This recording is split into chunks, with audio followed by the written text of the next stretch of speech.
Welcome back to another episode of the Black Cinema Experience Podcast. I'm your girl, JB. And I'm Cameron. And we're back with another exciting episode for you.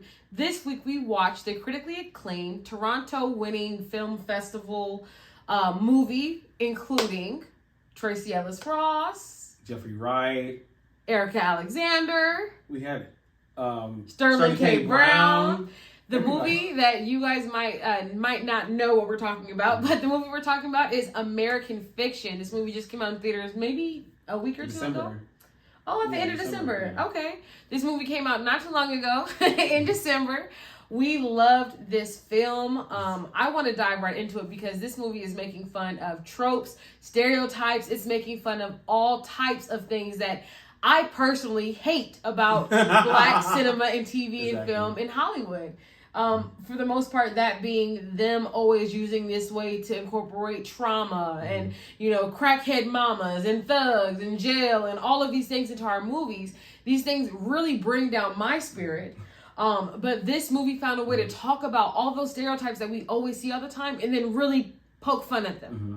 So, no further ado, Cameron, tell us how you feel about this film. It's everything you said, and they do it in like a really intelligent way. Mm-hmm. Like, they make all of these tropes and stereotypes about Black people, but literally put it in your face and make it funny to where even white people understand it and, and think it's funny, and like it's like packaged up in like a nice little comedic box that they give to you, so you're not feeling like offended. It's like you're just like, oh, I never thought about it that way before. They put certain things in this movie where white people would only have to laugh at themselves. They would only have to laugh at themselves. Like there's a moment, and I love this moment, and I'm gonna go spoiler alert. I'm gonna go ahead and talk about this moment because this is one of my favorite, most memorable movie moments of this movie. They are at the beach. They are spreading the ashes of Tracee Ellis Ross. That's a spoiler, y'all. Y'all catch on. They're spreading the ashes, and this white man is walking on the beach and sees them and says, "Do you have a permit for that?" I know, for real. And like the white people in the theater with me when I watched the movie could not help but to laugh. They have all these questions all the time. So it was like one of those movies where we can laugh at white people with white people because they were actually able to see themselves in a more honest way. We always like refer to like Karens and things like that, and people think this far out version of like white people, and it's like, no, we're not saying that you have to be this horrible person screaming every time you pass a Black person. We're saying that sometimes you guys do this little minor, very insensitive, very passive aggressive. Do you have a permit for that? Like sticking your nose into someone else's business.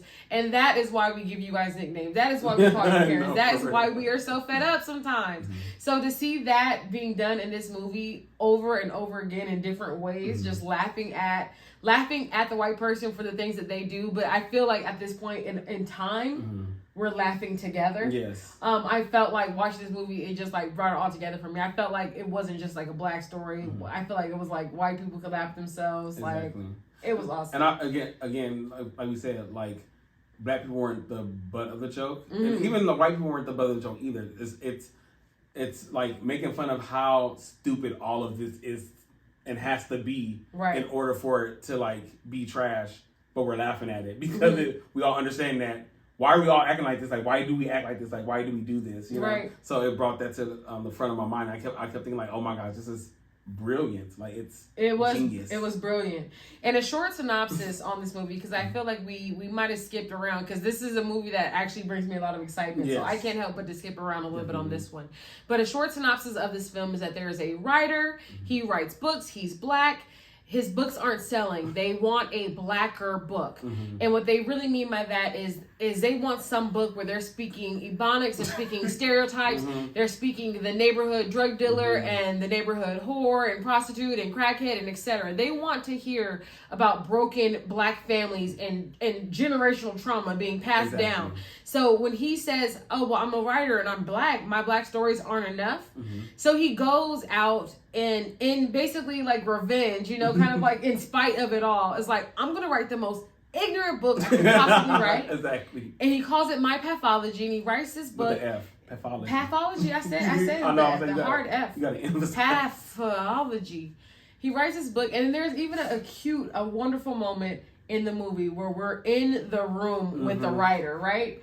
I love that they did this. I love that they did it because as a writer, boy, when you be writing and you're like, nah, I don't want to say that. It do feel like your characters stop and look at you like, we saying this right now? So to see these characters like really engage with him as he's writing the story and he's trying to get, and he's just digging deeper and deeper into an ignorant place to write these ignorant characters. I loved to see that because it's not easy to talk about things like that because that is not our everyday experience as Black Americans. Well, that wasn't his experience at all. That's the funny part. Yeah. That's why it's so funny because a lot of times, like Black people, we get these expectations of what the hood is because a lot of Black people haven't even been to the hood, don't know anything about the hood. We're scared especially too. Now, exactly. Especially now, they're like, they don't know anything about it. So him having this like somewhat affluent lifestyle, it was like crazy that he had to dig deep down to what he felt a hood Black novel would be. Right, because it wasn't his own personal experience. Exactly. Because mind you, and I love that they did this, but the story is about the essentially 3 siblings that all came from one family,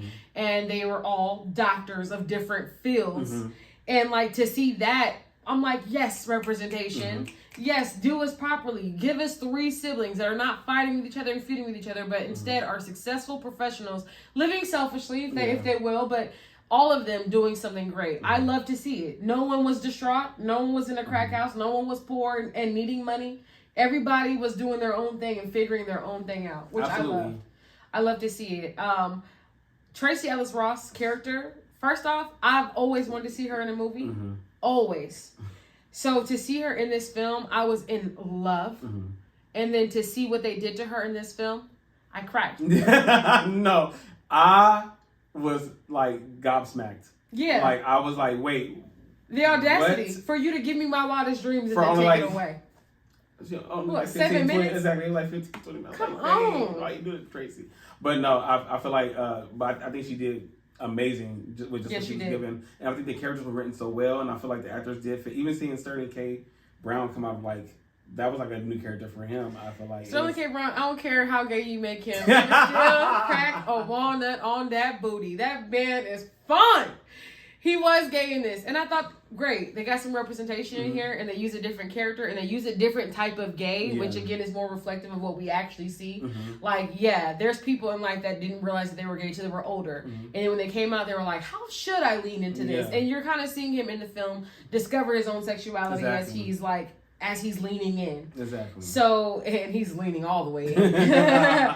But to see a straight Black man play this role and really deliver, as far as I'm concerned. He delivered the arrogant brother that only cares about himself, that's going through something, that isn't there for the family, and that's butthurt all the time. He delivered who that. Just happened to be gay. Who just so happened to be gay instead of making it, I'm a gay character. And I have all these other things going on. Exactly. Like, we really focus on the fact that this was a complex character. So it makes it believable, and it makes it like a part of like normality. Yeah. Like, it's not like something like that's be so revolutionary. Yeah. And there are times when they're supposed to have those moments, but I feel like this wasn't that wasn't that story. It was like showing how Black people and all these aspects of Black people are common. Right. Like they exist. Okay, because gay, straight, rich, poor, when we get together, we gonna roast each other. Mentally ill, like these different things, and I thought that was done so beautifully, and I thought that because there was trauma in the video, when you think about what happened to her father, but it wasn't,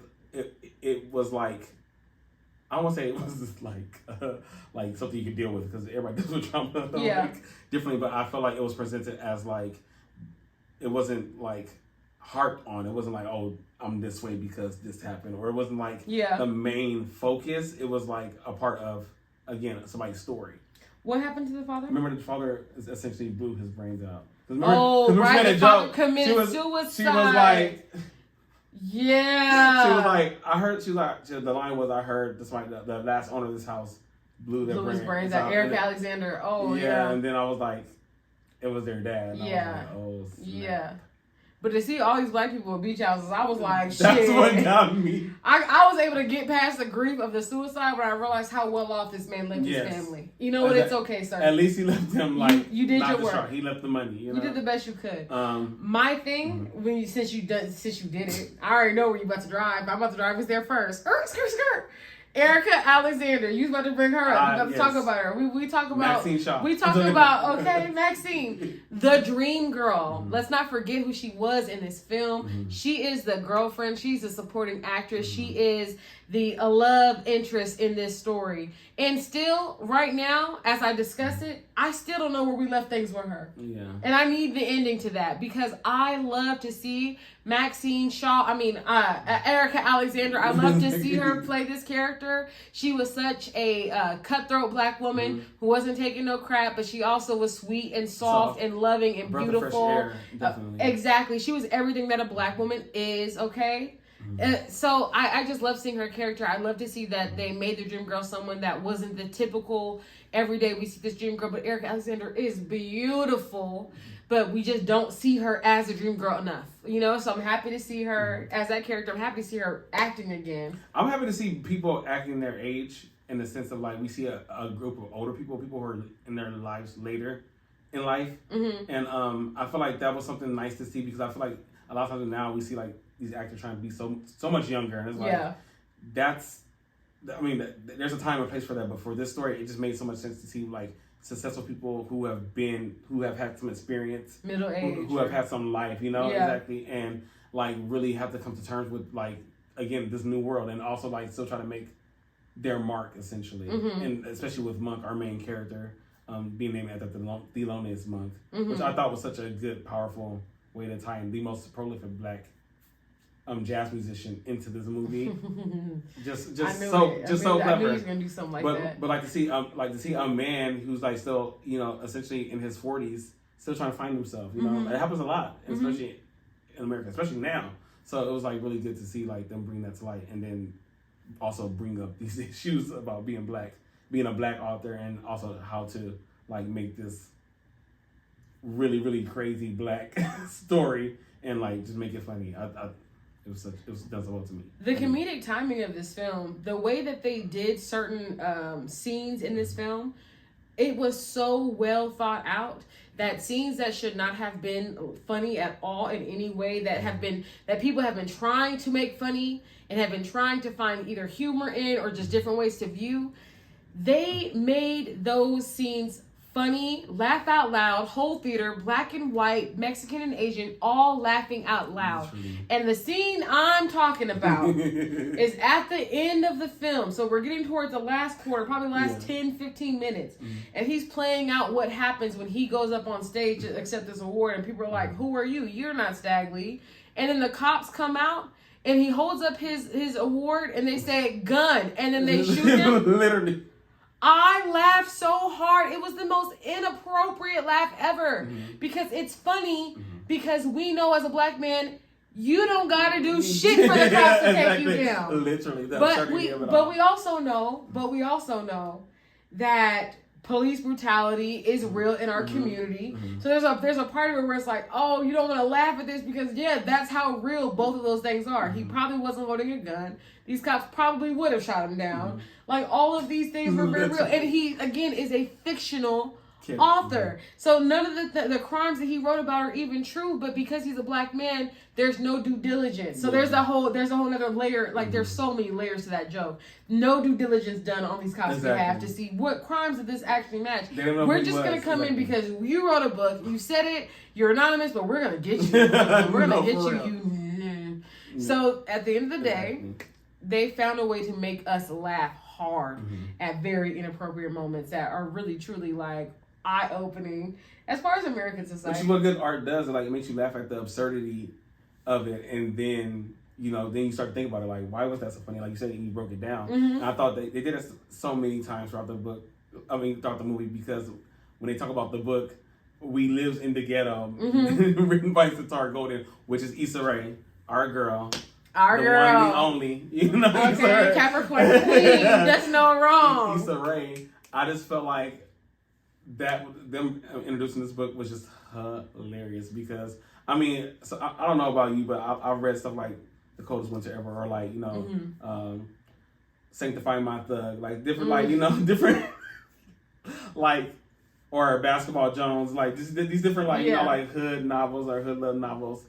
And it's kind of poking fun at that, not like necessarily a selfish way, because they do explain that her character actually did do research, and these were actually people's stories, and she, even though she was profiting off of these people's stories, because we do have black people like that. We ain't gonna lie, but it's just the fact that they want to make that every black person's experience. Sometimes we are black people like that, okay?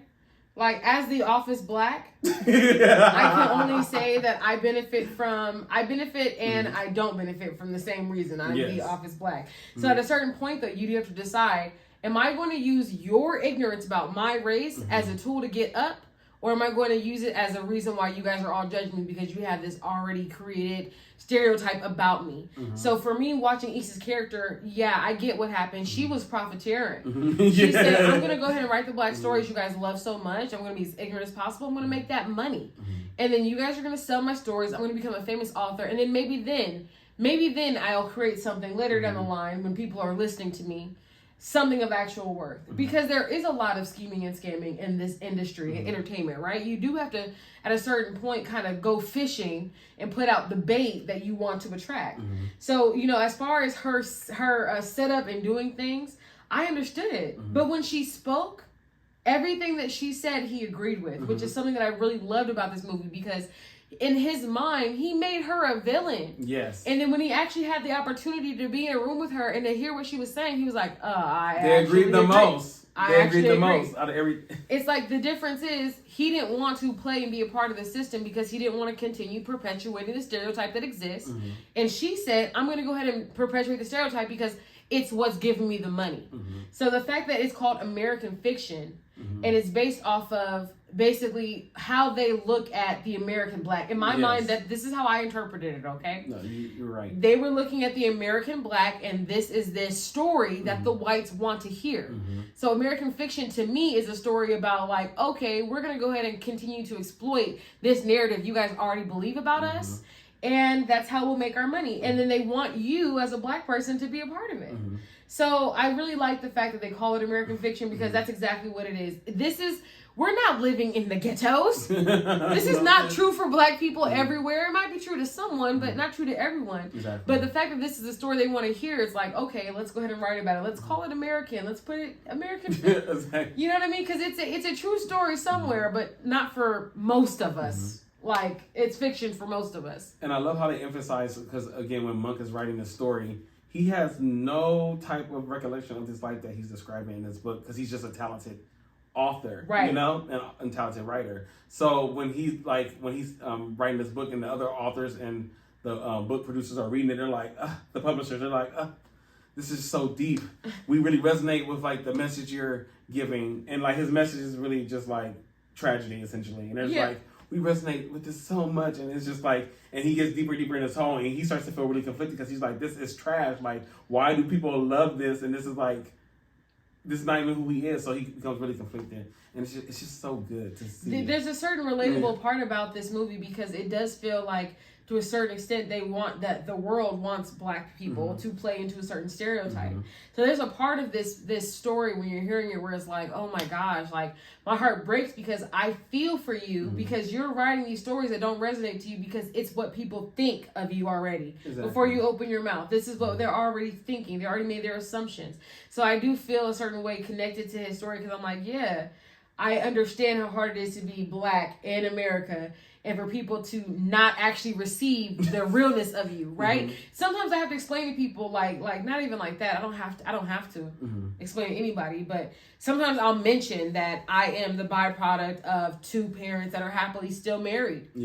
For 45 years, and that all of my siblings are from the same parents, and that we grew up and we had houses and we had cars, and that we are not the stereotypical black families that struggle through poverty and food stamps.